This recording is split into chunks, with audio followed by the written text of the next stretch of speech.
right. Well, welcome back, everyone, to one of the coziest corners on the internet land. In all the land. In all the land. This is Cozy Conversations with the Sister Project. I'm Lauren. Oh, we're introducing ourselves today. Hey there, listener. And I'm Michelle, that asshole sidekick that doesn't really do a lot around here. The amount that you do is insane. It's just fun to say it. It's our shtick. Asshole sidekick. Asshole sidekick. Well, today, my asshole sidekick and I are enjoying a beverage today. So my friend turned me on to this brand right here that Michelle has. I think it's called Breeze. Yeah. I was at a New Year's Eve party and I just didn't feel like drinking. And then he was like, we've got this in there. Can you read a little bit about that there? Sure. This particular Breeze is a lemon elderflower social tonic, and it's got 5 milligrams of THC. Here for it. 10 milligrams of CBD. Let's take it down a notch. And some lion's mane, because we all need a little lion's mane for our brain. Rawr. It's called the Hypnotic Tonic. Oh my God, is it? Where does it say that? It's at the front. This is amazing. I'm going to crack this. Doesn't it say Hypnotic Tonic? It's a microdose cannabis and mushrooms in a can. You may feel happier and more social, calm, and clear. Brighter colors, louder laughter, and tastier snacks are often reported. This is for 21 plus. Isn't it say Hypnotic Tonic under Breeze? No, it says social tonic, bro. I read it. Whoa, the other one says Hypnotic Tonic. Anyways. I feel like this branding speaks to you. I love it. I'm going to enjoy a popular brand of a cannabis drink called Can. I've had many. This one's 2 milligrams of THC and 4 milligrams of CBD. It should be noted that this is hemp-derived THC. So probably a little less potent than the real deal, but here, I'm here for Bottoms cheers. up. Let's Bottoms click it up. and open it. Ooh. Oh. Okay, taste it. I love elderflower.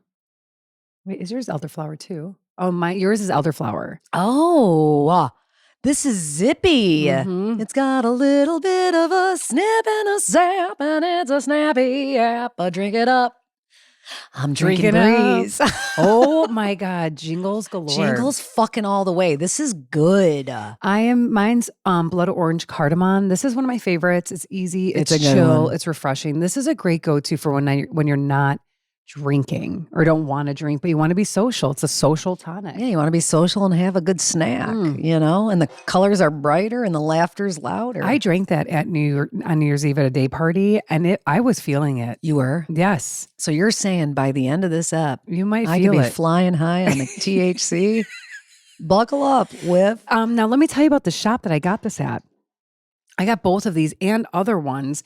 Anthony actually is trying the sleep. There's one called it's like a doze, or it's like a sleep time one of the same like River. I think it's River, maybe.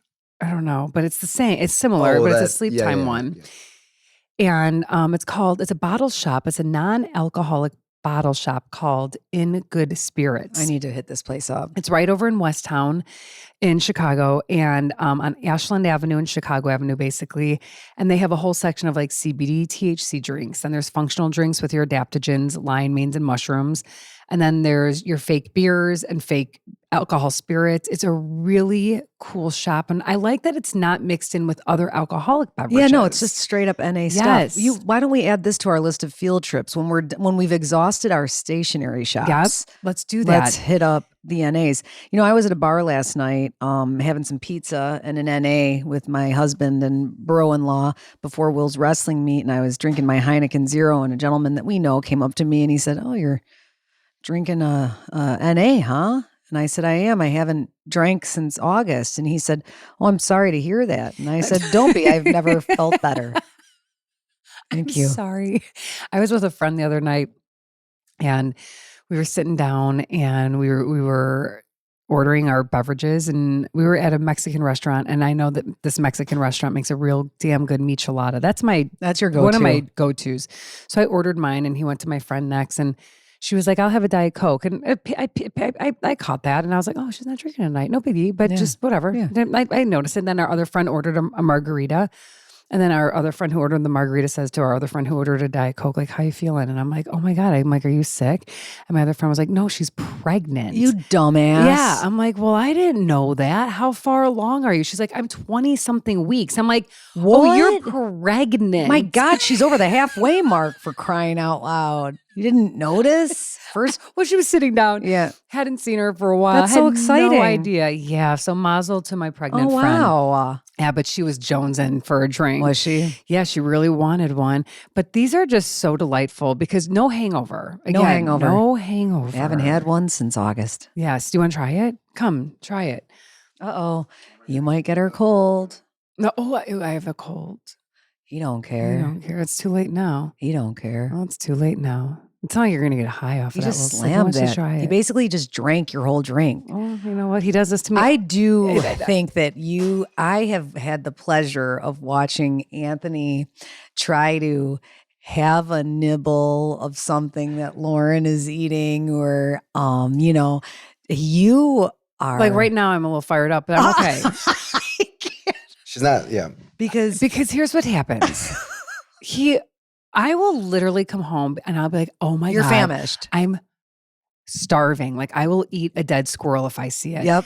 And I'll like make myself something. And just as I'm going about to eat, or if I'll turn my back, Yep. he's eating it. Yep. And I literally will say like, what the fuck are you Yep. doing? Yep. That's called And being he's like- hangry. and then he'll be like, wow, you're not that good at sharing. I'm like, no, you don't seem to understand. I haven't Yeah. eaten since You haven't yesterday. eaten. It's 1 p.m. Yeah. Okay? How many That's meals my have fault. you had? That's my fault. But Yeah, still, still, why are you eating mhm. my fucking food? Well, you really played it cool just then, because I feel like there's about 2.5 ounces in Yeah, this he thing, took and more than one Yeah, sip. he I took more than drank some. 3 ounces. But every time I go around the kitchen or the house, there's spindrifts with just with like, You know 3 what we call ounces, that in 4 our house, Anthony? We grew up, it's called a Squazer. squazer. Oh yeah, I'm living with a squazer. Yeah, Mrs. Squazer. And she always is throwing out. We'll make food, and then she's throwing out chunks of like leftovers. I'm like, I will eat Yep. that. So That's good, because you don't want to waste. And No. that's where you and Ryan align. They don't want to He waste. Doesn't. I will watch him go into the refrigerator, look at the like the expiration date on like lunch meat, which by the way, we are never buying again, guys. World So Health Lunch meat is Organization. disgusting. I So know. I sad know, for me, though. I know. Wait, so I the know. WHO has talked you into this? I Wait, just what did you learn? that Ham, deli ham is ham. literally. Hey, do you want to smoke do you want to have a piece of ham? You want to roll up a ham doobie? You know what? Screw that. Just smoke a cigarette. Just smoke a cig. Are we talking about all ham? It Is was just prosciutto? ham that I saw. Yeah, Well, deli 'cause you ham is guys- good. Okay, well, let me Bad give you a rap. little intel. I go to pick up our turkey or ham for Christmas for Thanksgiving. I called honey baked ham, and I said, "Hey, can I pick this up? A day before Thanksgiving." And then I said to her, she's like, "Yeah, it's not a problem. Just pick your time slot." And I said, "Well, is it going to be okay, like for Thanksgiving?" She goes, "Honey, ham is the most processed food on the planet. It'll be good next Thanksgiving." And I said, "Ew, Oh, gross." That'll be the last time we go to honey baked ham. Well, No, ham. So good though. It's so good. Once a year, it's Once a fine. year. Once a year. Once a year. Yeah, once a year. Don't beat yourself Cold up. cuts. I'm Cold not- cuts once in a while. Yeah. Once I in a mean, while. It's not good we go for through you. phases like we don't. But yeah, Ryan's like, got to clean out the. Ryan has to clean it out. I see him and he's like, "This is gonna go bad," and I'm thinking to myself, he's gonna get listeria and colon cancer if he eats Stop. that. Oh, the rise in Ugh. Colorectal. Yeah, it's not good. Well, let's move on from that and talk about what we're Ugh. caring less about. Can I share mine? Please. This goes in alignment with what we're talking about. Please.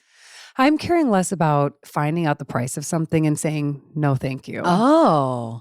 And actually, the truth be told, I never really cared about this kind of stuff. For instance, I was at Blue Mercury the other day. Yeah, what'd you see? I had to return something, and then I was looking for I'm always looking for a nude. Always looking for a nude. Why? Not a pic. A Why? lip. But why do we always? It's like I'll go to a makeup store and I'm like, "What nude lip gloss do you have?" And thinking to myself, I have I have 82,000. right at home. So, anyways, this woman, wonderful. She was a wonderful shop woman. She led me over to the brand Sisley, Sisley. Okay. Gorgeous stuff. And she says, "This is my favorite nude lip." She puts it on her hand. I'm like, "Whoa, that is actually gorgeous." And I don't have that exact nude yet. You know what? I'll take it. And she goes, "Well, look at how gorgeous the vessel it comes in. I mean, it's like in a velvet pouch. She pulls it out. I mean, it's art. Basically, Mr. Bean is selling you your Yeah, lipstick and I'm here right for now. it. Yeah, from Love Actually. And I'm here for it. It's got like flowers painted on the lipstick case, Mhm. and I'm like, yeah. She goes, well, it's worth every penny. And I was like, what do you mean by that? Yeah, how much? $75. Fuck that. And I said, no, ma'am, put that back. Shove I it am up your not ass. buying a $75 tube of lipstick That I'm going to put in a purse and forget about and it and maybe never use see it twice. again. Mhm. And I go, that's almost $100 for a lip gloss, for a lipstick. No. Yeah. And I've done this with grapes before. Grapes have had the tendency to be very expensive per pound, and cherries as well. Wow. Cherries, Oh, especially cherries. Oh Michigan grown cherries at the storefront are very expensive. Especially if you're buying them in December. Well, no, this happened a while ago. Hell no. They weigh it out, and he was like, it's at $18 for a bag. Put it back. No. Put it away. I'd rather pay $0 Figure for a it bag out. of dicks. I'm not doing it. I don't care if I'm holding up line and someone's watching me return the grapes I just bought. Money back. Money back. I already swallowed $7. See, I buy the nice not shredded. It's the Parmesan cheese from Trader Joe's. And I've got a bone to pick with Trader Joe's. Which one is it? It's the Parmesan Reggiano, but also it's like a hybrid. Or it's just there's it's two. just I Parm. know which one you're talking about. It's like the squares. Mhm. It's so good. Yeah. And it used to be like $4.39. Not And no I mo. went today, literally, I think the price just went up to $6.49 for grated fucking cheese. And I'm just here to say that there should be a law against pre-grated cheese, honestly. Let's just bring back. This one's good. It is. Oh my God. Oh, this is not the new one. This is the one that we already went through. It is the shaved Parmigiano Reggiano. And I agree that one is superior Why to is it others so good? because the cheese doesn't taste stale. No, it Have you tastes ever fresh. purchased the other ones? And it's like, I'm chewing on cardboard. But that's why I said, that's why when I saw the price increase, I was like, fuck, I'm going to buy it anyways because it's a so staple good. too in your if kitchen. If it was shitty, I wouldn't be spending. Totally. It is a staple. And the reason why I like this one so much, it's amazing in my soups. It is. Oh. It is. I agree. It's the superior soup. All right. You wanna know what I'm caring less about? Yeah. The Viral Power Bra by Form. Do you have any idea what I'm talking about? It's a bra? It's like a sports bra that's supposed to correct your fucking hunched shoulders and bad posture. It's a bra that's supposed to help correct your posture. Correct your rounded shoulders. So it's like a corset for your tits? It's like a back puller upper, and it's going viral. Supposedly Taylor Swift wore it, and that's what they're using as their campaign to sell it, is because Taylor had some rounded shoulders and now she's got perfect posture. I'm fucking caring less about this. You want to fix your bad posture? I don't know, sit up straight. Stop looking at your phone. There, free 99, done. Posture fixed. This is the new weighted vest. Root down through your sits bones, lift up through the crown of the head, engage your core, soften your shoulders, soften your jaw. Soften your jaw. And hold your phone up at eye height. Free 99, folks. Because if I see how much one is this more, thing, by the way? I knew you were going to ask that, and I tried to look. I'm going to look it up. It's called the Viral Power Bra by Form, and they're doing their influencer campaign, so everybody's got good posture now. It's annoying. It's literally. It is. Let's hear it. $180. And if you want to go up one, it's $208. Does that one reverse your spine? You can do a back bend in that one? I don't know what you walk around doing a wheel. Posture perfect. El Stupido. FDA. I've been seeing these ads. Yeah. It's all over. I just don't give a shit. Yeah, and I don't click on it. I could care less. I don't care.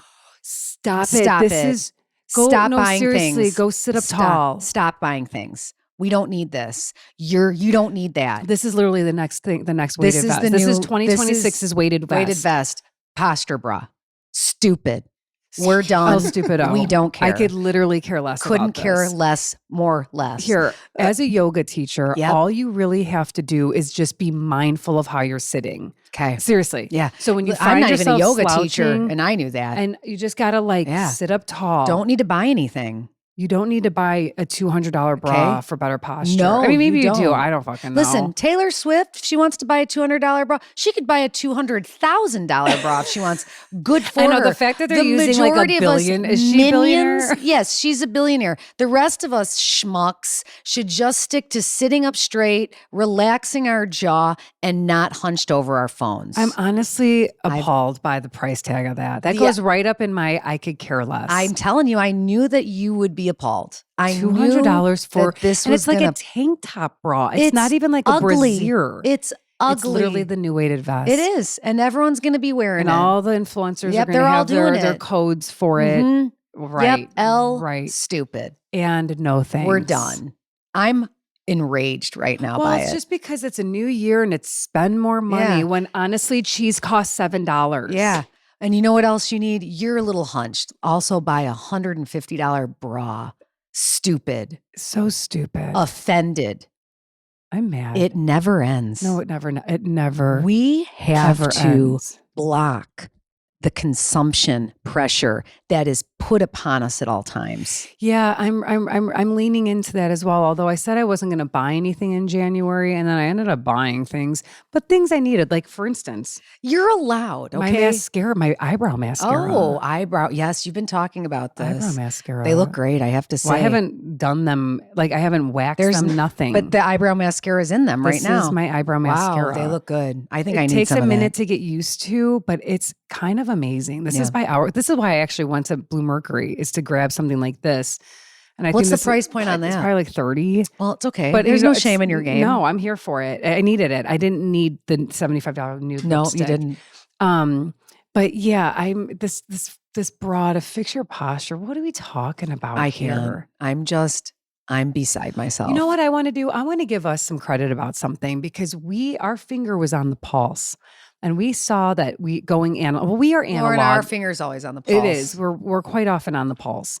I just read a newspaper article from the Chicago Sun-Times about how social media and influencers have single-handedly, maybe not single-handedly, but played a huge role in the revival of stationery shops. Yes. Atlas Stationery, which we went to. We just went to. And it was, it's on Lake Street. It's in the Loop. Fabulous. So fun. Loved that. Find your pen. Find your stationery. A stamp. Find your notebook. It's a journal. And the people there couldn't be more fun to go talk to. Delightful. And so on our next field trip, we're going to go check out, I think it's called Paper and Pencil, which is in Andersonville. And that is a newer-ish. What are we going to see there? Are we going to have more stationery? I think we have more options? stationery. And another big thing that we read about is that junk journaling is big now. So people are getting like different, what kind of tape did you call it? It's called washi tape. Washi tape. Mm-hmm. And they're I'm going to start doing it for Luna, like different movie ticket stubs. Totally. I'm going to put in her journal that I already kind of write her notes in sometimes and just add to it. You know what? I've also started to curate some junk because this is the thing too. Junk journaling, I've seen some people talking about this. This is supposed to be a free hobby. This is supposed to be a hobby that's curated with junk. That's the idea. Like receipts, little notes. Just anything. Maybe you see a cool picture on like a bag, whatever. Okay. But also it is fun to sort of embellish a little bit with cool craft paper or washi tape and stuff like that. Washi tape. But I have to say, I've junk journaled before. When? I junk journaled when I went to Italy for the first time with my buddy old pal Jen Marconi. I've junk journaled. We brought journals. She said, you need to get a journal. And I still have it. And I'm going to dig it out. Bring it to the show. I'm going to bring it out. And we picked up cards at every restaurant we went to. Put it in there. Receipts, train tickets. All of the things, maybe a cool postcard that we picked up in a shop, whatever. So this is not my first go at junk journaling, but I am here for it. I love the idea. And I think it's kind of fun to hold on to these little remnants as reminders. And again, it's the simple joys. Just kind of remembering this little business card or a matchbook. Yeah, or why this particular thing makes you feel happy. Just keep it and put it in a freaking book. Simple joy junk journal. Oh my God. Simple Joy Junk Journal. Wow. Okay. Another product line. Great ring to it. Well, as usual. So yeah, the Sun-Times article really had me feeling excited that we are going and you know what? Instead of telling people to buy more, slow down, write a letter to someone you love, Yeah. and maybe junk journal a little bit, Yeah. and support these small shops. Well, what did the guy say to you? He said that they're one of the last of their shops standing because big business has shuttered them down. Yeah, so he says, come back again. So come back in. And he was so cute. This gentleman was sitting at the front of the store where you can test different types of pens. And he was drawing cute little pictures on postcards to send you on our way. And this gentleman was checking out or on his way out. And he said, have a nice day. Don't worry. You'll be back. Oh, I love everyone always comes back. He and was I was fun. like, you're so cute. He was funny. kind of a greeter, and he was he was kind of an ambassador for the store. Yep. So yeah, that was Atlas Stationery, and then Paper and Pencil, and there's another place called the Inkling. It's up in Boys Town, up in Lakeview. It's also a gift shop in front, and then if you go a little bit further back, there's like the stationery aspect of the store. So we can maybe hit up both of and those. I started to in Oak Park, but then I saw a squirrel when I was picking up a camera this morning. But I started to put in stationery shops near me, and Again, squirrel. Never finished that search. You looked at it. But I'm getting curious. Okay. I'm going to explore some suburban areas too. I was going to say, I'm sure there is. For sure. Fun. Keep me posted. I will. I wanted to give a shout out to one of our recent guests and friend, TJ Booth, who noticed my fun ring that I bought myself for Christmas this year. It was a little gift. I've been eyeing it for years, and it went on sale. So I said, why not? And he referred to it as an Elizabeth Taylor, like Burton diamond. Yep. And I laughed because I love Elizabeth Taylor. And as we know, she was just dripping in jewels from her lovers and from, I'm sure she bought herself. So yeah, it does give a little bit Liz Taylor. But then, since he wrote that in a text, I was on Instagram the other day and Liz Taylor came up. You know how this works. It's Big Brother. So Liz Taylor came up in my feed, and this was before she got super sick. I think she got sick and maybe died of brain cancer. She got pretty ill, and she had some health issues. And someone in the audience, she's sitting on a stage, and they did a Q&A, and she's sitting there, and someone in the audience says, sometimes people who are thought to be some of like the most gorgeous people in the world are sometimes cursed with other issues. And this woman, I really admired her courage to ask her this question. She goes, you've suffered some really serious health issues. Do you believe that since you are so beautiful, you have somehow been cursed because of your beauty? And Elizabeth took a pause. And at first you thought she was going to kind of like tell her to fuck off. But her response was so much more prolific than that. And she was sitting there talking about how she basically said that, like, what I look like, it means absolutely nothing.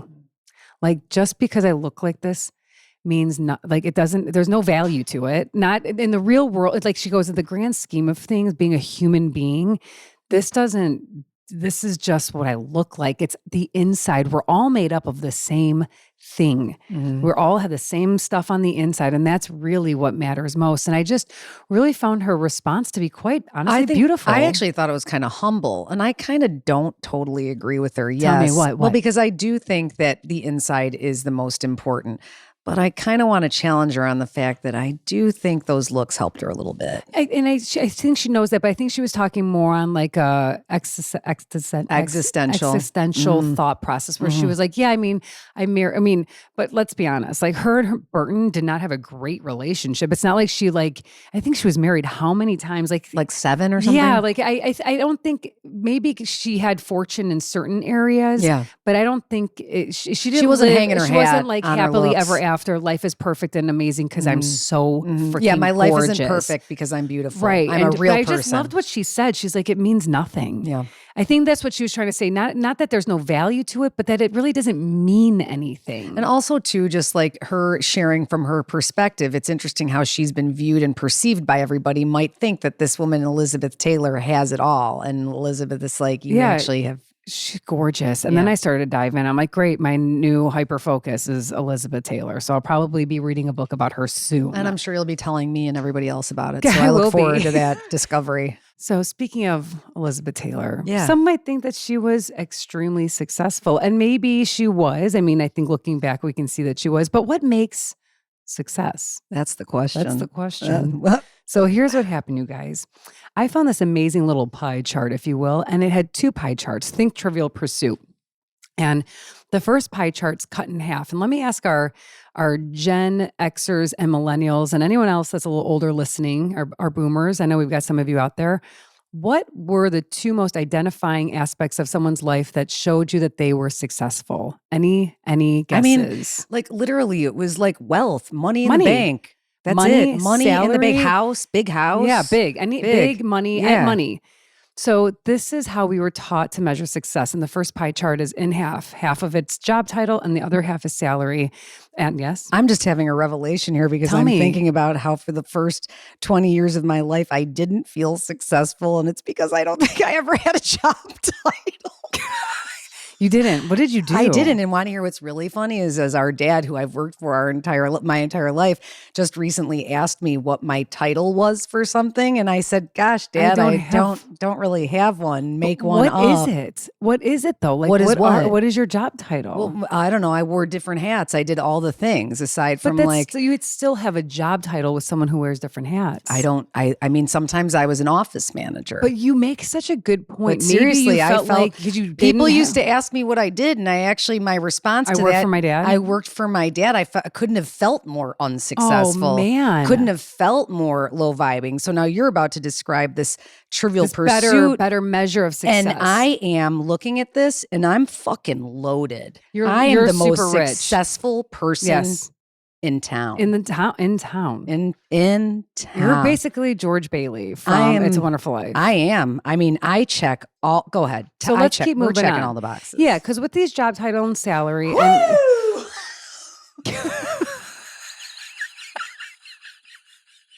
Yes. I'll get another can out of the fridge. I don't care. Bottoms up. Let's go.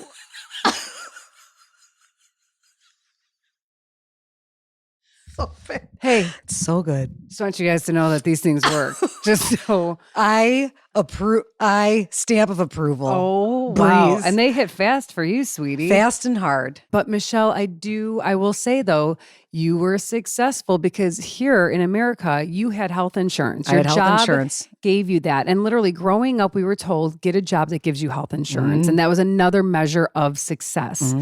So I think that we have a little twisted here. I think we know this, we've talked about kind of like the hustle culture here in America, just to do more, be more, get more, all of these things. That's how we kind of measured success. And this brilliant, this image that I found was underneath that job title and salary, our old-fashioned way of measuring success was a better measure of success.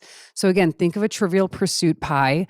And these were the other things, each one like a little triangle, a little fraction of the circle that made up success. Good relationships. Check. Good health and well-being. Actually, fucking check. Free time. Tons. Making a difference. Check. Career. Yeah. Liking what you do. Boom. Financial health. That's probably where I'm the weakest, actually. You know what? Honestly, hang on a second. Not the amount, the knowledge. This is the other thing, though, and I'm going to flip the script on that for a second, because same with me. We've talked about this. We were raised in the same house. Yes. We have financial PTSD. trauma, if you will. Okay. But I just recently saw something on social media, and I think it was a wealth expert, and they were talking about like a certain number of things. If you have X amount of dollars, let's say in your savings account, if you could afford a $400 emergency pay for something, you're okay. You're good. Great. Okay. If you aren't carrying monthly debt beyond your home loan, Okay. So check. We're looking at it through different lenses. We're looking at it through a really shitty, because we were taught differently. Well, we grew up in a different era. But I think we need to give ourselves a little bit more credit. So I'm actually financially a little healthier than I thought. Actually, you are, and I just started to say this to myself. I'm like, stop beating yourself up. You're actually fucking great. I You're know. doing all of these things. You have this. You don't have debt. Yeah, you don't have You these know, certain things. like, Yes. So go on. Thank you. I appreciated that flip of the script. That felt really good. Just really pay that woman's list of things really opened my mind. Because we were taught that it was a sum of money that makes you financially healthy. Yeah. Not these other things that actually Correct. make a huge difference. And then one of the last now I understand. You know what I'm saying? Yes. One of the last little fractions was lifelong learning, and there's no doubt about that. So those are 8 different ways of chopping up what a pie chart of success really should and can look like. Yeah. And what you'll find there is there's nothing about like your job title or your salary in there, because those things just kind of get intermixed with like your career. Are you happy in it? Do you like what you do? Then whatever your job title is, whether you are working at Trader Joe's, you're a librarian, or you're a CEO, or you are a Fortune 500 company, whatever it might be. Because all of those other things, because when you have all of those other things, I feel like that bleeds into and contributes to like the overall good vibes. Well, also like who says which title is a successful title? Like why, Yeah, who what said does that? that mean? Like which title then, what title do I need to have to be seen from outsiders as successful? And, you know, growing up, there was a lot of emphasis on what other people are doing and how successful little Jody down the street is. He's the VP. So a lot of this. comparison, and that's a lot too. And, you know, and we've talked about on social media, people posting their children's GPAs and what schools they're going to. You know, and now at our age, we're seeing people go on their, you know, beautiful I can't wait till I vacations. get to that age bracket where parents start sharing the jobs that their kids get and their salaries on Facebook. They're not doing that. No, but maybe they will. Please, if they do that, I'm gonna just light things on fire. I That's mean, enough is enough, Might right? as well. So what's interesting is that we were, and then we started to dive a little bit deeper into like, why did we get into this space, this mindset where this is what we thought success was? And for a long time, Michelle, I'll speak for myself, I struggled with, am I a success? Am I a successful person? And because I was taught that success really, really, really is job title, health insurance, and salary. Yeah. And the more of all that you have, the bigger and more success of a human being you are. And it took me a while, but I realized long ago that, gosh, I think about like, obviously what we do here, the podcast makes me so happy. I was just kind of like thinking and looking back at my life and how I felt in like, let's just chunk 10-year periods, you know? And the big gaping hole in feeling successful was this area of my life where I was in a job that I thought that I needed, and it just didn't deliver. It didn't deliver. And the more I lived in that, the like sicker this more stressed I felt, the angrier I felt, the more burnt out I felt. And now I can literally look you in the eyes and say that I have never felt more successful Beautiful. in my entire life. And you know, it's like just on paper, maybe you looked like a success when you were having your other job full time. Yeah. But like, was your heart successful? No. Hate, the words you described. Hate, anger, and resentment. Yeah. One of the questions I had here that we could ponder on for a moment is, did anyone really ask us what we wanted to be? And to that, I kind of say no. No, I was sort of just told do business. I was honestly, you know, maybe I've never really shared this here before. I have with you and Anthony, of course, but maybe not with our audience. Growing up, I had really big dreams. Like one of my dreams were and I think I have shared this. I wanted to start a magazine. Yep. I was obsessed with magazines. I would, in Style, Vanity Fair, like though I saw those and I was like, oh, I felt a visceral feeling when I would touch them. I'm like, this is what I should be doing. And I was told I can't. I wouldn't be able to. Yeah. I didn't have enough of whatever it takes to have a magazine company. So right then and there, I was starting to be told I can't do something. Yeah. And when you tell someone they can't do something, sadly, in my case, they start to believe it. Yeah. Well, that's then where the conditioning begins. Yeah. And then they stop thinking about it. Maybe not, maybe they keep loving it for a joy or a passion, but to spend time learning about it and diving deeper into it, you kind of feel like that. And I was told I can't do it, so I won't do it. Why waste time in something I can't do? And sadly, in my instance, that was one of 5 things that I was told I couldn't do. And so my upbringing of success was very blurred for me because I thought if I found something I wanted to do, that would be successful for me. That to me would be I would be a success because I'm doing something I loved. And instead, I spent a long time loving doing what I did, is going from different industries, finding things I liked doing. And with that, I did gather a lot of knowledge and skills and tools and meeting amazing human beings. But I never was able to kind of go. The Sister Project is my magazine. It is. I mean, this is what I have created out of the creative want inside my body I have had since I was a young lady, a young girl.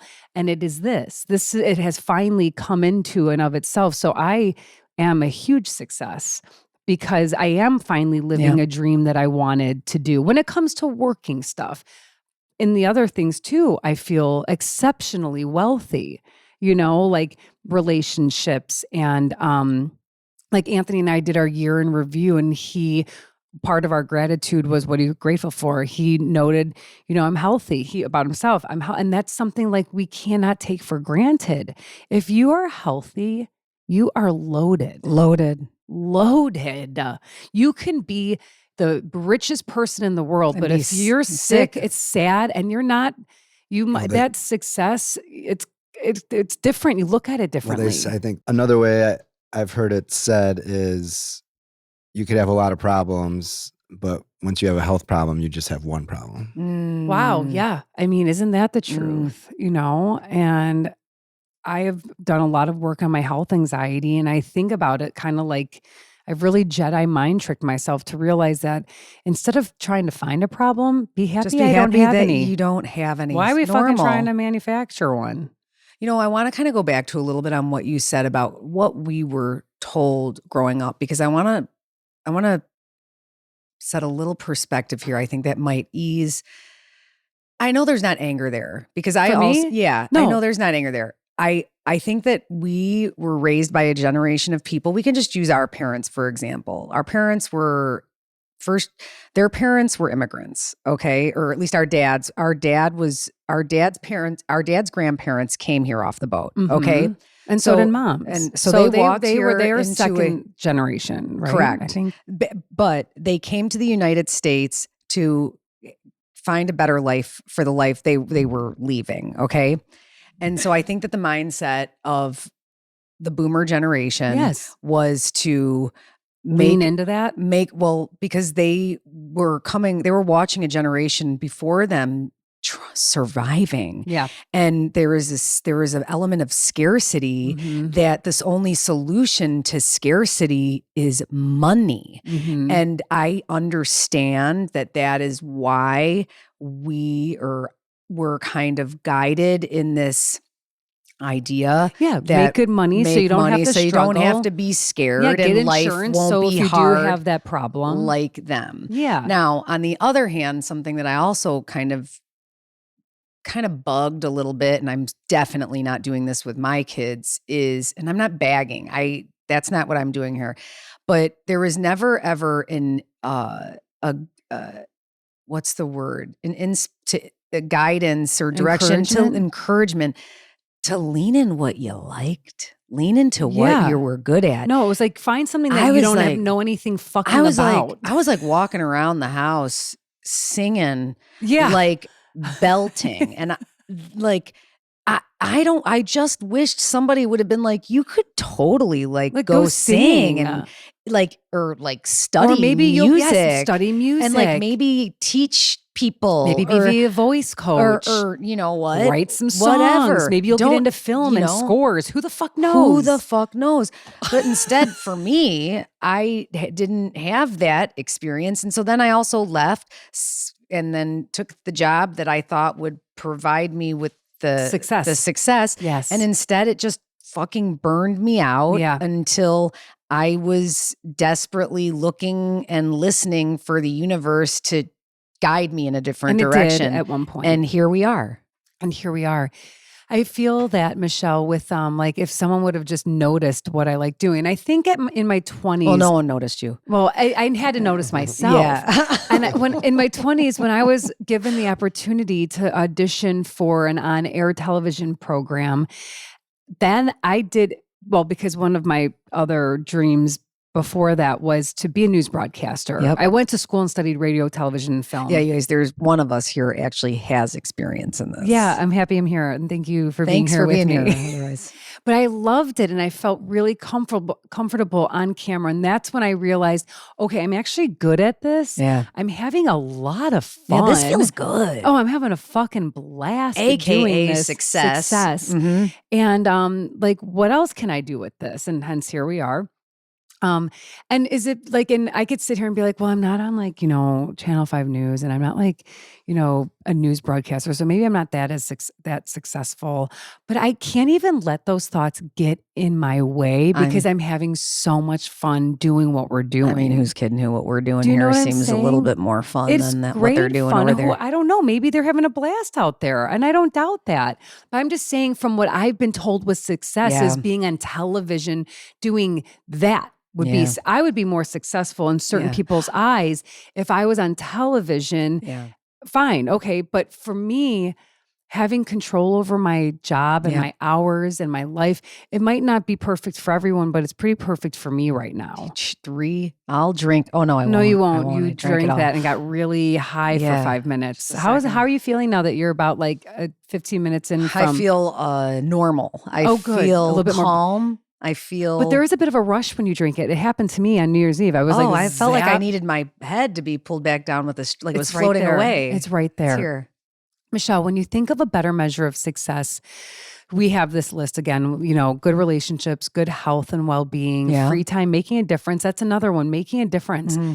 Even in the littlest way, anyone doing something to make a difference, whether it's for someone close to them or for strangers or whatever it might be. Like these are things we have to look at from the grand scheme of things and remember that so many of us are such a much bigger success than we even can imagine that we are. And we don't give ourselves enough credit. No. Because we're just here being humans. Mm-hmm. We don't have to prove anything to anybody. We can really care a lot less what people think of us. We can spend less time comparing ourselves to what other people's success looks like on their social media page. Mm-hmm. But really, when it comes down to it, I think the biggest measure of success is being really just happy where you are in life. I can't challenge that at all. That's exactly what it is. I mean, I have these conversations with my kids on occasion, and I will say that I am a little bit concerned about the younger generation because right now they are still seeing all of these, YouTubers and social media influencers, and everything is the biggest. It's the wealth is it's so annoying. It's so stupid. It's silly and it's not realistic. And it's, that's like a 1% of the population kind of a thing, And so I am often reminding my kids of this pie chart. That's what I was going to say. We grew up thinking that money and job status equals is what success is, because that's the conversation. Those were the words that were given to us. Mm. I think for this younger generation, like how we are going to choose to talk to Luna on what success should feel like. And I don't even know if we're going to use the word success really. I don't know yet. It's going to look and sound and feel a whole hell of a lot different than what I was raised, because that fucked with me. Yeah. It really did, because then in my mind too, I'm comparing myself. Does that person seem more successful to my parents than myself? Like, you know what I'm saying? Or are my loved ones just looking at me and saying, gosh, she seems happy. Yeah. That's fucking awesome. Who gives a shit what she's doing? She's happy.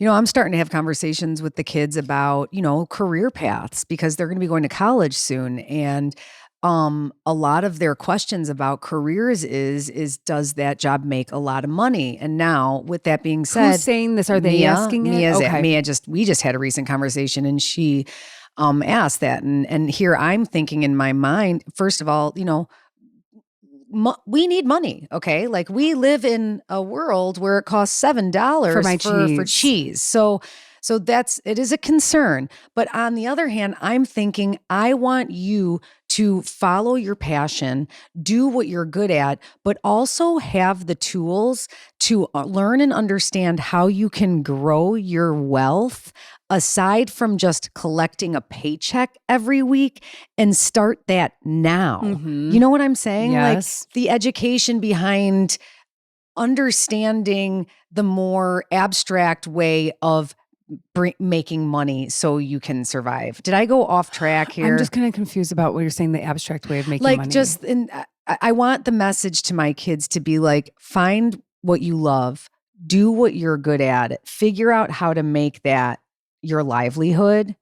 And also, I want them to learn how to build wealth so they can live. I don't know where I'm going with Well, this. it's like, I think Does it's that like, make sense? I think it was a lot of emphasis on making money off your salary. Your salary is going to make you money. But as you progress, I mean, the way to stay wealthy is Diversify. You're getting passive income, and you're not, you're invested in ways that you're making money, and everything's a write-off, and all these tax things you could take advantage of. Well, I guess that's what I'm trying to say is we were chasing the job. The one thing. We were chasing the one Yeah, thing. no one ever told us about other like ways to be wealthy financially, and it wasn't just what your paycheck or salary. And I will say that would be, we're going off topic here, but that would be a nice, I mean, I know that is a class that's offered in school. Like, you can take like a business class or whatever, but I would like that to be like a gen ed course. Yeah, like financial knowledge. Yeah, that would be But helpful. it is sort of like a catch-22. I mean, you have to make money with the salary to be It's able to true. like take It's true. advantage of all that other stuff. But I have a question for Anthony in regards to this pie chart, because as we know, or maybe you don't know, listener, Anthony, you in the past spent many moons you were a trader, and you were a successful trader. traitor to the country. Okay, well, he brought There it he there, goes. didn't you? Here he goes again, guys. Oh, wait. Slap of the hand. Slap of the hand. Didn't feel it. Can't feel a thing. An electronic futures trader. Yes. And you did that for 16 years? 19 years. Damn. 19 years. How many of those years did you love it? I would say probably a good half. Yeah. Half. And you were successful. You did really well for a good amount of time, or for however long, and at certain points and whatnot. But then you decided to make a big change in your life. I wanted to know, did you ever feel, and to go to film school and become a filmmaker? I want to know, did you ever fear or feel that you were losing this notion of success as a trader, and then being like did you feel like you were giving up because you were like, I kind of peaked out and now I'm going to switch gears? Did that ever come about, or did success ever hold you back from actually pursuing your dreams, or did you just say fuck it and go? Yeah, no, trading is like, it's sort of a catch-22 a little bit, because you know it can't last forever. And I think most traders, I learned that from being around floor traders, and so I always assumed it was a stepping stone. I didn't think I would trade for as long as I did. Okay. 19 years. And that's a freaking long time. Okay. But I will say, trading, it's like, it is sort of an addictive thing after a point, because you're just think, oh, I'm just one. I mean, because I'm just one good trade away from being a multi-millionaire. It's hard to like walk away. I mean, and you have those moments where you do make trades that are like unbelievable. And so you have that carrot kind of dangling over you. I think it's more about that. Okay. So if you're but that's a rare, I don't know, that's a rare example. But I will say, it's like, yeah, I don't necessarily regret trading, because it allowed me to do a lot, and it got me to where I am now. Yeah. Mm. But there is another world, and where I wonder if I had not gone that route and been like, yeah, okay, trading seems interesting, I can get into it, but I really love movies, I might have not made money for it might have been the inverse where I didn't make money for the first 15 years of my life. And then you started And by making- now I'd be like, who the hell knows where I'd be. But again, we're talking about money, but would you be happy? Yeah, that's what I want to know. Were you happy? What did you feel like? Would you describe yourself? What were 3 words you'd use to describe I was a yourself? fucking drunken moron for most of my when I training. first started dating him is when he was like peaking at trading, and my friends were like, "He's a drunk," and I was like, "Oh, he's kind of hot, but what?" Yeah, I can hot look drunk. past that. Yeah. He's a hot drunk. But like we had, At least he's a Like hot Michelle, drunk. how much of a drunk is he? Like starting at what time we talking? No, he was literally drunk all the time. Yeah, well, that was I wasn't drinking alone. He wasn't like a creep alcoholic. No, he wasn't like he wasn't drinking away his sorrows was or like a he social was partying. butterfly. He was having Yeah. so Well, much I was that fun. was searching. I was the searching for industry. nudes, like Lauren. Then we met at that bar. But Seriously? but I mean, No, we met at we did not at Well, that's Cersei, but- another. We'll save that for the pod when I actually when you come come on. on, when which I will get be soon. when I get on the other side of the camera. But We're just going to get another camera. no, we don't have to do that. Well, that'd Yeah. be fun. Yeah. All right, but anyway, yeah, I don't know. Like I was able to travel. I did a lot of stuff I wanted to do. got to just do a lot of fun stuff. Hookers and blow. Hookers and I Probably was no not really blow. into the No blow, blow. part. Yeah, but- he's not really into blow. Or the hookers part, really. But He says no to Hookers and- blow. But I don't know. Like I made And money. Like I vodka. think And MD. you do. It's not fulfilling in its own right. I love how he said trading. he's not into blow, Yeah. but hookers. Yeah. I did. joke. The caveat was, and not hookers either. Really, He did say that. Okay, I didn't hear it. Flesh and blood over here. Well, thank you for your input because we do have to get him on camera with us. Yes, But Did I you have will a final say, thought? I think one thing I'd say is like, like if I could go back, like there are ways I think to even test, what you're interested, what you're good at, like the way you think and how your mind works and what will be good for you. I mean, trading was that for me too, but I feel like it wasn't the full thing. The full thing. Yeah, I part of this whole idea of success really does come from like what values are you kind of going after, and I guess what kind of conversations you're having at home with your kids. That was I know for a fact that's why I struggled so long, feeling like I was on the right track, feeling like I was a success when I was such a success for so long, and I never would have said that 10 years ago. Yeah. No, because I was like, well, I still haven't made that big paycheck yet. And, this and that. And it's like, but we're so successful all the time. And actually, I wanted to just remind people that they can redesign what their definition of success is at any point in their life. Listen, if you're thriving in one area of your life, in your relationship, but you hate your fucking job, you're still a success. You just now need to figure out how do you raise the success measure on that side and find other areas of your job to thrive in. Yeah. Our job and our money is not the end all be all of our success. And unfortunately, Well, it's not who we are. It's not who we are. Well, it's not what humans are based are. We We weren't aren't our created, job. and we weren't created to just get mass amounts of money and be hoard it working and stiffs. and be working stiffs. You look at other parts of the country, or I'm sorry, other parts of the world, and the cost of living is so much lower. And these people are fucking happy. Just Happy as clams. Happy as clams. And I'm excited to hear back from our listeners to hear how they're doing on what their road to success, or hopefully they're feeling successful while they're listening to this, because just because social media and this hustle culture makes you tells us feel like you're a broke ass bust out. You're I'm the cool. I'm furthest cool. thing from it, I'm honey. cool with being a busted broke ass. What was it? A busted broke out loser, did I something say? like that. I don't know. So yeah, I found that to be just really interesting because we're always chasing the pride of others. We want people to be proud of us. And I'll end this segment with a something notable I saw recently, and it said, you don't have to worry about if your parents are proud of you, your mentor, your partner, no one. The only people that you need to be worried about that are proud of you is the 8-year-old version of you with big dreams. Oh, I love that. Which makes me be like, yeah, you know what? I am proud of you, Lauren. You finally are doing this creative endeavor you dreamed of doing, and someone once told you you couldn't. And look at you. You are. And then the other person that you're supposed to want to be proud of you is the 80-year-old version of you who's sitting back with all the memories. Did I have that? And if that 8-year-old and that 80-year-old are proud of you, you're successful. Keep at it. Wow. You're welcome. I love that. I loved that. I Thank saw you. that. And I saw that and I thought, would my 8-year-old self be proud of me? And I was like, yeah, she would be really, she'd like me. I think my 8-year-old self would be proud too. Yeah. I thought that was really pretty. Super cool. And now with tears in my eyes, a word from our sponsor. Thank you to the Posey Law Group for sponsoring another cozy episode of Cozy Conversations with the Sister Project.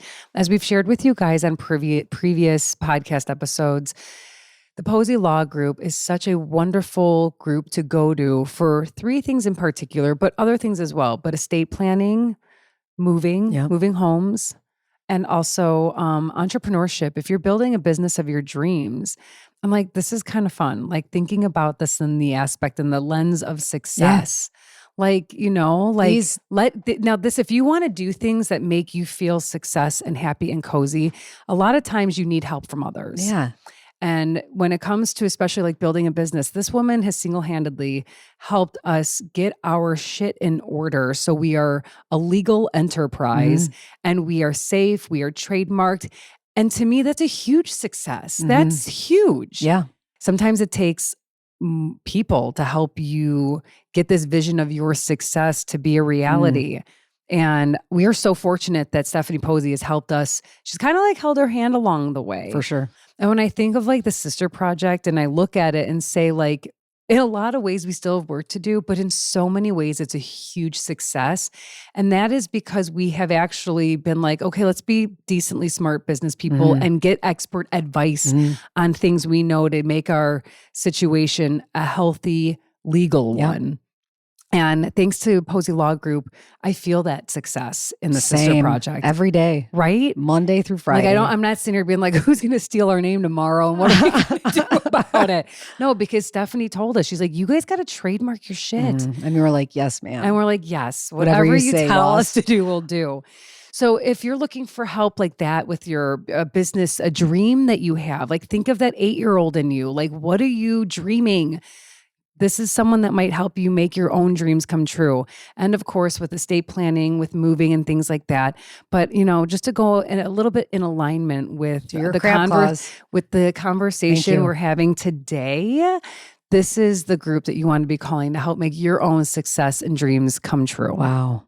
PoseyLawGroup.com. Couldn't have said that better myself. God, back in the day, I wanted to be like, I wanted to be a prosecuting attorney. Wow. And I don't know if I would have been any good at it, but I think you might have been. I mean, your ability to regurgitate and long, repeat. I think thought statements. That's where I was going. Like, I can keep going. Yeah, I don't know. Thank you.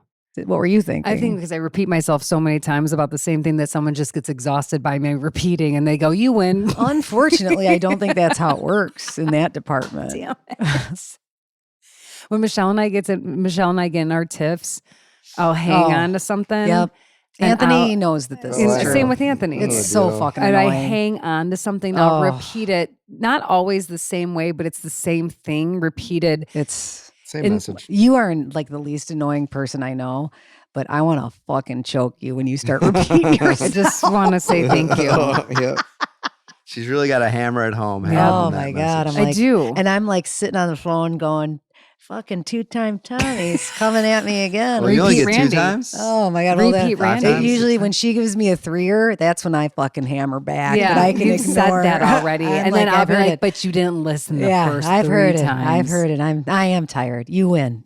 I'm sorry. Well, see, I told you I'd be really good at it. Posey Law Group. If this doesn't work out, I'm for hire. Then what law degree? Oh my God. All right. So thank you, Posey Law Group, for sponsoring our podcast. Hold on while I adjust my seating. Stretch those legs. Stretch those legs. Michelle, let's move into reading, watching, and listening to. Let's. I'm not reading anything new. What about you? No, haven't read a thing. No worries. We are busy doing other things. We've got a lot going on and we're still taking in the content. Absolutely. For instance, Luna has a pretty decent attention span, so much so that we were able to knock out Sound of Music. Are you serious? Like she sat through the whole thing. Yes, she knows that Nazis are bad. She loves puppets. Who's her favorite kid? The little girl. I think Okay. she kind of get like when the little girl Is that Gretel. Gretel? Yeah, the little one that's so cute. I like Liesel. Then Brigitte. Shit, I love all of them. Which one's Brigitte? The dark blonde? No, Brigitte is the dark hair with the bangs Yeah. who cries. Darling. They're all darling. And she was super, super into it. I think Julie Andrew cast her spell on her. She is going to be a musical lover. She's into it. She's in, and the fact that she was like able to sit and watch it. She would get up and play with the toy here and there, but then we get cozy on the couch again. And in any case, I just want to say that I would have left The Nunnery for Christopher Plummer as well, based only on his looks. Yeah, because I guess he was kind of an kind asshole. of a dick, seems. Which I was He was disappointed. kind of like you on set today. Hi, he was drunk. He found his role and the musical to be cheesy. For lack of better words, I don't know if you use the word, but cheesy. How? Maybe because it was like he Sound wasn't of like a Music. macho man. I get maybe yeah. And so he was drunk most of the time on a set. Wow, I'm shocked. I wonder if he's looking, his 80-year-old self is looking back thinking, I wish that I maybe would have been sober for one of the greatest musicals to ever be made. Christopher Plummer never cared for the movie. In fact, he thought it would compromise his reputation as a serious drunk? Shakespearean drunk serious Shakespearean drunk actor. asshole. He also admitted he developed a crush on co-star Andrews when he saw her in My Fair Lady, but called working with her like being hit over the head with a big Valentine's Day card every day. So can you explain, what does that mean exactly? The hit on the head with Maybe it sounds like he developed a crush on her when she was on Broadway, but then he like fell in love with her maybe. Like a Valentine's Day card or was she, I don't know. Was she too He was probably loving? drunk when he said that and he doesn't remember. Okay. Yeah, that didn't really make sense to me, if I'm honest. Can I give you some more Yeah, fun please. facts? Edelweiss was so good that film director Robert Weiss also thought it was a real Austrian folk song. Honestly, so did I. Yep. When they were shooting the scene in the Salzburg Music Festival, filming was delayed for hours while hundreds of Austrian extras were taught the words, which is why people probably were like, oh, everyone knows this song. Just so everyone knows, during that scene, Plummer was drunk as well. Oh my God, what a drunk ass. I love him. He's like, I'm going to go to my trailer. Is he drunker than me in my 20s? What was he Is he drinking? drunker than me in my 20s? It sounds like you guys might have been you and him actually head to could have head. competed for that. Did you know that the Von Trapp story was real though? Like this was a real singing family that had to leave Austria? I guess I didn't. I had no clue. I didn't. It is a real story.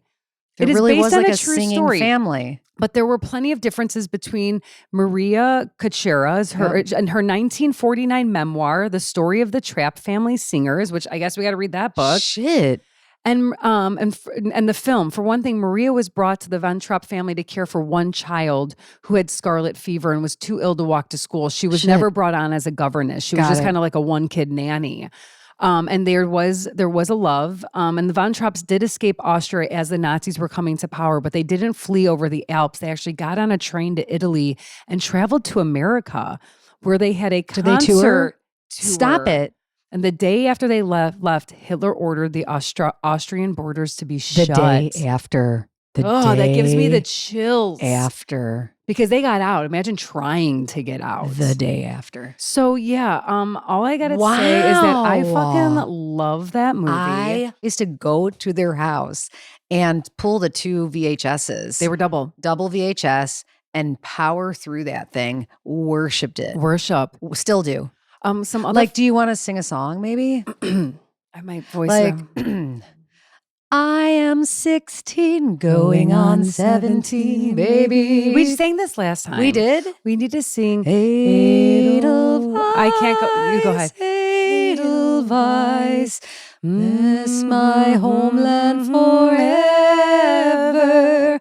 Soft and white, green and bright. You look happy to see me. blossoming. Oh my God. Something like that. I made up a lot of those words. That song is one of the songs that brings tears to my eyes. It is absolutely beautiful. No wonder why people thought it was an Austrian folk song. It literally, you could feel it. I mean, we need more of that kind of shit happening in the world. We need more of hundreds of, I'm not talking, Beyonce concerts. No, you're talking I'm like talking like folk song, like people coming together. out of the streets with a fucking candle. You know what? Singing a song. I think we need to come together and sing Edelweiss. Okay. With a candle. I'm doing So instead of when? like Christmas carols, we're sounding music caroling. Walking outside like a goddamn Charles and can Dickens we wear film. those little, what are those things called? I will make you an outfit out of that Etherweizen? curtain right there. Etherweizen? I will fucking whip you something up. Lederhosen. Real quick fun facts. Patty Duke, Mia Farrow, Sharon Tate, who is like my favorite, and someone else who I don't know, all auditioned for the role of Liesel. Well, Liesel, the 16-year-old. Mm-hmm. Kurt Russell and Richard Dreyfuss auditioned for Von Trapp Family No Children. kidding. I could have seen Curdy up there with Same. a cute little sweetie So climbing a tree, scraping his knee. Oh, I mean, being just hot. That hot Von Trapp kid. The other two kids are not hot, but put Kurt in there, and even Richard. Why not? Bangable, right? Okay. What did we see What did we see Richard Dreyfuss in recently, Anthony? Oh, Once Mr. Around. Holland's Opus? Oh. No. Anthony, please drop it like it's hot real quick, and please tell our listeners to watch Once Around, seeing as though we're talking about Richard Dreyfuss. You've got 30 seconds to sell it. Once Around, starring Richard Dreyfuss and Holly Hunter, Danny Aiello, and a bunch of others. It's very, very underrated flick. Michelle, you'll really love it. Will I? Get a My box mom and of I tissues. would always watch it. It is, I would say it's like holiday adjacent. So it's like kind of leaning into. It's wintertime. It's Oh. wintertime. It's cozy, but it's funny. It's a lot of like family drama. Richard Dreyfuss is really good. He's like good. annoying but good, and Danny Aiello is amazing. Oh, what's her name? Actress. I don't know, but tell a quick synopsis of what it's about. Quick Anthony synopsis just told the movie the is, way I did. Basically, Jesus Christ. What?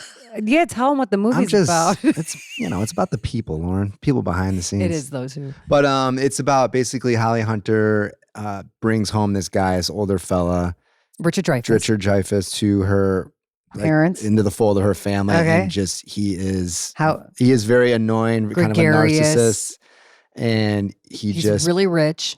he's kind of he's so kind he's of super successful. He is. And Got it. honestly, like this is a movie where they're like, wow, she has a successful husband, but there's so much more to his story. What's the name of the movie? Well, I don't want Once to give too much Around. away, but Once We're not Around. going to give any more Yeah. away. Once Around, but it just it goes along with how the family has to adjust to this really Big it's personality. a big Italian family, and then here comes Richard Dreyfuss, rich, lots of money. Is it like one of these things is not like the other and he's like doesn't fit in? Yes. Okay. kind of. I mean, like in Family Stone, right? Yeah. It's like Sarah Sarah Jessica Jessica Parker. It's giving Family Stone. Oh, It's- I'm going to watch it tonight. It's Michelle. similar to that. Okay. Buckle up. Sold. It is so wonderful, and I Okay. weep at the And end. I will say, like the first almost 20 to 30 minutes, you're like, "Where's this going?" Because it's Just- it has to set it up. Like she has to meet him, but the movie for me really keep starts watching. once he meets the family. Then it's like takes keep off. watching. I'm looking forward to and it. I loved his character. I would want him in our family. Lauren and I both cry at the end. Oh, we both cry. I Anthony love when crying Anthony again. cries. Anthony. All right, that's what we're watching.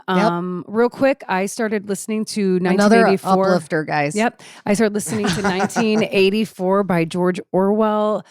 It is super dystopian. It is a warning. It is a keep your ears and eyes open. But it's also a fascinating listen because you're literally inside the mind of a citizen of Oceania, which is the name of the country or Okay. wherever they live. And he is going through the motions of his daily life, of what it's like to be kind of controlled by Big Brother. And they use the words, Big Brother is watching you. You hear about propaganda and thought control. The main message here that I'm getting, and I'm not too far into it, is basically don't think for yourself. If you do, you're in trouble. And we're going to exhaust all measures for you to really not give a shit and to care anymore so that you could just be part of the herd. Sounds really familiar. Yeah, so Okay. exactly. So that's kind of why I'm listening to it. And it's a classic, and I like reading classics.